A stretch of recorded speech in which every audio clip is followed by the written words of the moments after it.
أعوذ بالله من الشيطان الرجيم. சபிக்கப்பட்ட ஷைத்தானை விட்டு அல்லாஹ்விடம் நான் பாதுகாப்பு தேடுகின்றேன். بسم الله الرحمن الرحيم. அளவிலா கருணையும் இணையிலா கிருபையும் உடைய அல்லாஹுவின் திருப்பெயரால். يسألونك عن الأنفال قل الأنفال لله والرسول فاتقوا الله وأصلحوا ذات بينكم وأطيعوا الله ورسوله إن كنتم مؤمنين.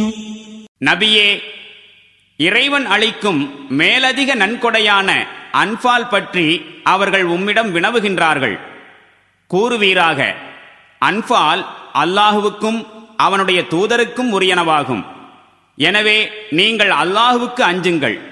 மேலும் உங்களுக்கிடையே உள்ள உறவுகளை சீராக்கிக் கொள்ளுங்கள். மேலும் நீங்கள் நம்பிக்கை கொண்டோராயின் அல்லாஹுவுக்கும் அவனுடைய தூதருக்கும் கீழ்ப்படியுங்கள்.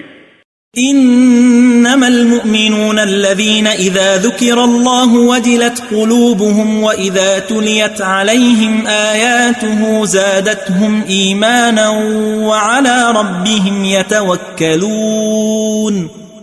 உண்மையான இறை நம்பிக்கையாளர்கள் யாரெனில், அல்லாஹுவின் பெயர் கூறப்படும் போது அவர்களுடைய உள்ளங்கள் அஞ்சி நடுங்கும்.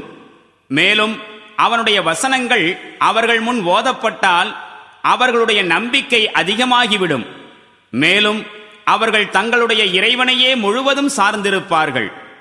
الذين يقيمون الصلاة ومما رزقناهم ينفقون. அவர்கள் தொழுகையை நிலைநிறுத்துவார்கள். இன்னும் நாம் அவர்களுக்கு வழங்கியவற்றிலிருந்து நம்முடைய வழியில் செலவு செய்வார்கள்.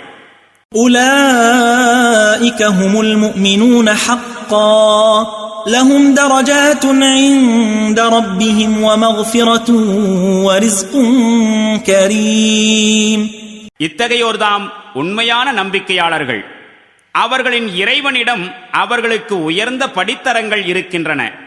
மேலும் தவறுகளுக்கு மன்னிப்பும் கண்ணியமான நற்பேரும் இருக்கின்றன. كما أخرجك ربك من بيتك بالحق وإن فريقا من المؤمنين لكارهون.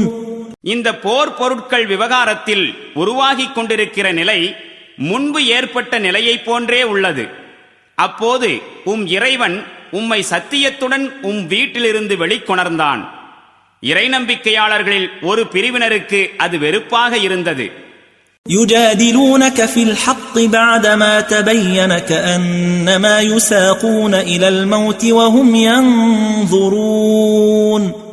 அவர்கள் சத்தியம் தெளிவாகிவிட்ட பின்னரும் அது குறித்து உம்மிடம் தர்க்கம் செய்து கொண்டிருந்தனர். அவர்களுடைய நிலைமை கண்களால் பார்த்து கொண்டிருக்கும் போதே மரணத்தின் பக்கமாக இழுத்துச் செல்லப்படுவது போன்று இருந்தது.